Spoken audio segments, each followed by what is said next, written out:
What's up? You know who it is. We're back again, gang.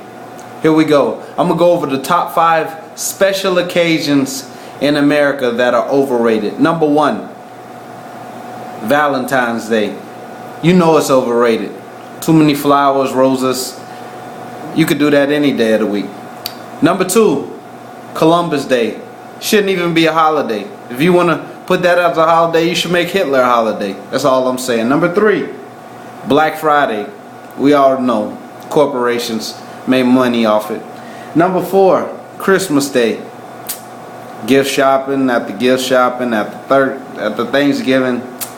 And last but not least, New Year's Day. I mean, it's a new year, but 98% of the people who have a resolution don't even keep it by February. So what's the point?